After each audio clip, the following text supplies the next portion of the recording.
Klaro na maliwanag ang hidwaan sa pagitan ng dalawang grupo na halos pareho ang bilang. So, ang kailangan mo, 13 para manaig dun sa mananatiling numero na klarong mayoriya. Subalit, dahil kasalukuyang hindi matagpuan si Senator Bato, kasalukuyang nakapiit at pinaglalaban yung kanyang pagiging inosente si Senator Jinggoy. So 22 lamang ang senador ngayon. At kung titingnan mo, 11 yung isang panig nung una at 11 din yung kabila. Tie. So deadlock siya. Walang gumagalaw at ang resulta, walang mangyayari at gagalaw din sa Senado. Yun ang rason kung bakit panay lamang adjourn ng Senado. Ni hindi nag-open close, adjourn lamang ng adjourn na hindi maganda para sa institusyon. Ika ko nga sa unang bahagi ng aking pahayag kahapon, hindi na to sustainable at tenable at hindi maaari magpatuloy ng ganito ang Senado. Kung tanong mo naman, kaninong panig akong ngayon? Ang panig ko mula't mula hanggang ngayon ay sa Senado. Ibig sabihin, hindi pwede manatiling ganun yung institusyong kinabilangan ko. Kung ang tanong mo ay majority ka ba o minority? Magpapaka-technical ako ng konti. Ang definisyon ng majority sa Kamara man o sa Senado, bumoto ka sa nanalong Senate President. Ang definisyon ng minority, bumoto ka sa natalong Senate President. So kung maalala mo yung election ng Senate President Cayetano, bumoto ko para sa kanya, so majority ako. Yung iba bumoto para kay Senator Soto, kaya sila minority. Ngayon walang Senate President kasalukuyan ang Senado. So, acting lamang si Senator Win Gatchalian at Senate President Pro Tem lamang siya. Pero dagdag ko, hindi porkit majority ka, kakampi ka ng administrasyon. Hindi porkit minority ka, kakampi ka ng oposisyon. Hindi porkit majority ka, iisa lamang ang boto nyo. Bigyan ko kayo ng isang halimbawa. Nung Senate President ako, syempre kakampi ko ng mga nasa majority na bumoto sa akin. Nung in-archive ko yung impeachment ni VP Sara last year, yung boto hindi sumunod sa majority-minority. Tulad ng ibang mga kontrobersyal na botohan. Halimbawa, si Senator Risa yata, nung panahon yun, bumoto para labanan yung pag-archive. Si Senator Lacson nag-abstain. Si Senator Zubiri bumoto para i-archive yung impeachment. Magkakakampi sila sa minority pero hindi pare-pareho ang boto nila. Ganon din ang mangyayaring botohan sa mga controversial na bill. Death penalty man, divorce man, SOGI bill man, abortion. So, hindi yan susunod sa mga linyang ganon. So, majority-minority, hindi ibig sabihin, tulad ng sinabi ko, isang boto o grupo kayo palagi sa lahat ng issue, sa lahat ng botohan.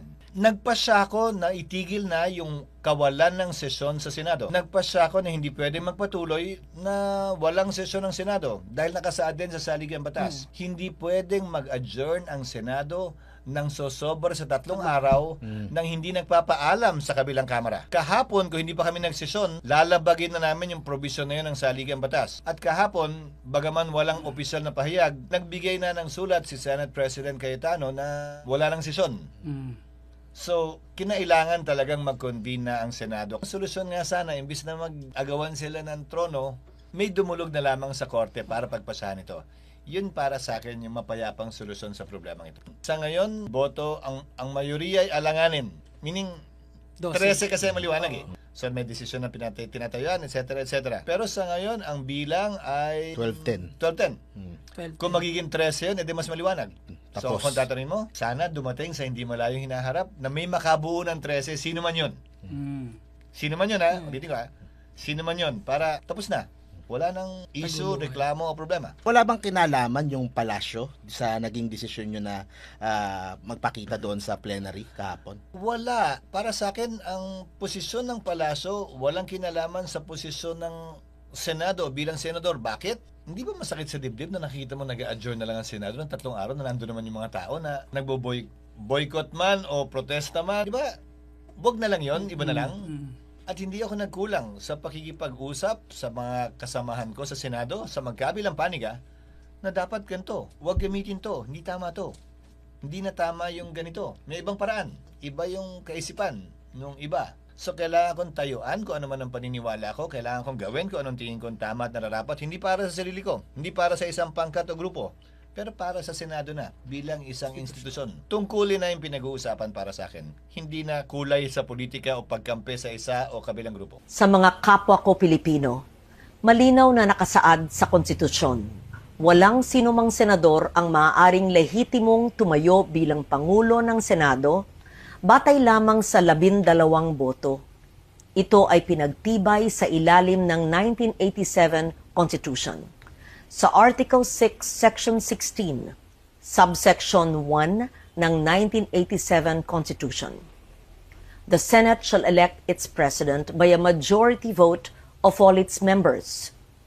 Ang ibig pong sabihin, makakapaghalal lamang ng isang Senate President kung makakuha siya ng mayoryang boto ng lahat ng miyembro ng Senado.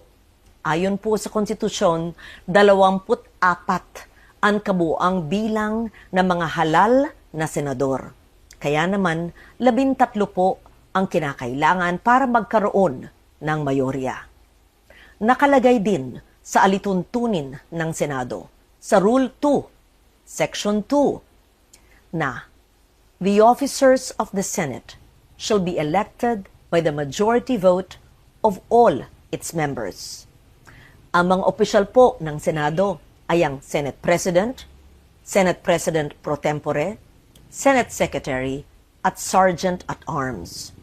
Hango at nakabase po sa ating konstitusyon ang mga alituntunin ng Senado, kung kaya't tulad sa Senate President, boto rin ng mayorya ng lahat ng miyembro ng Senado ang kinakailangan upang magtalaga ng Senate President pro tempore, Senate Secretary, at Sergeant at Arms. Malinaw, 13 boto ang kailangan. Sabi din po sa Rule 15, Section 44 ng alituntunin ng Senado na except during the election of officers, a majority of the senators shall constitute a quorum. Simple lang po ang kahulugan nito. Iba po ang bilang na kailangan para sa quorum. Iba rin po ang bilang na kailangan para po sa eleksyon. Kapag eleksyon po ng mga opisyal ng Senado, kailangan ang mayoryang boto ng lahat ng miyembro ng Senado upang sila'y mahalal. Kaya naman, sa kabila ng aking paggalang sa aking mga kasamahan, labag sa konstitusyon at alituntunin ng Senado, ang nangyaring pagtatalaga ng Senate President pro tempore, Senate Secretary, at Sergeant at Arms dahil 12 senador lamang ang nasa plenaryo na bumoto. Kulang ng 1 boto para masabing mayorya ng lahat ng miyembro ng Senado ang bumoto para sa pagbabago ng liderato. Samantala po, sa chairmanship naman ng mga komite ng Senado, malinaw din ang saligang batas sa ilalim ng Article 6, Section 16, Subsection 2, kung saan sinabi na, a majority of each house shall constitute a quorum to do business.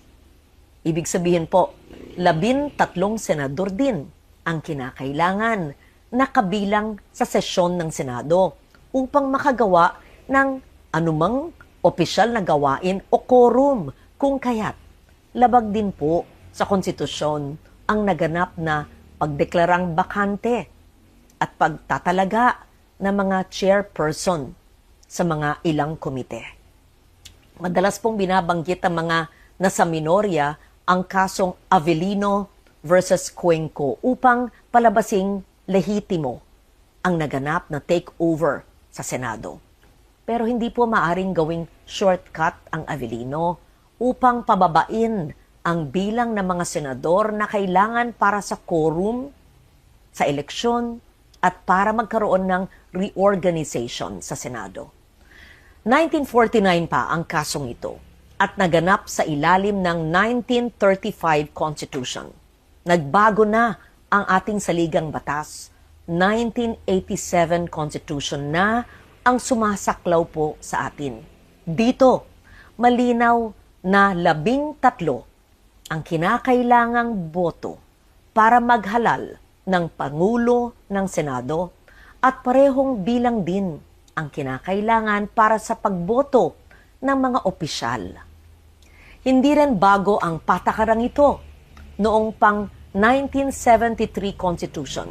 Malinaw na ring nakasaad na ang Speaker ng National Assembly ay dapat mahalal sa pamamagitan ng mga mayoryang boto ng lahat ng miyembro.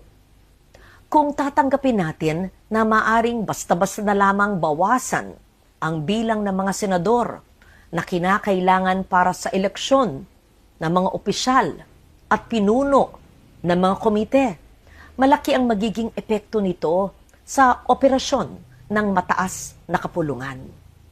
So tuwing may mga senador na nagkakasakit, nasa abroad, pansamantalang wala sa session, na aresto, na detina, at iba pang kadahilanan, maaring gamitin ang dahilan na ito para palaging mag-reorganize ng Senado. Pag nangyari po yun, hindi na representasyon ng taong bayan. Interes at issue ng panahon ang magtatakda kung sino ang nasa mayorya at mga opisyal ng Senado. Ang magiging labanan na lang ay kung sino ang makakapagbawas ng pisikal na presensya ng kabilang panig sa bulwagan. Dapat manatiling representasyon, interes ng nakararami, performance ng bawat isa, at issue ng panahon ang batayan kung sino ang magiging mayorya at pinuno ng Senado. Ang konstitusyon, ang gabay ng ating demokrasya. Ito ang dapat nating ipaglaban para sa Senado, para sa ating mga institusyon, at higit sa lahat, para sa bawat Pilipino. Si Loren Legarda po, ang inyong Senate President pro tempore. Maraming salamat.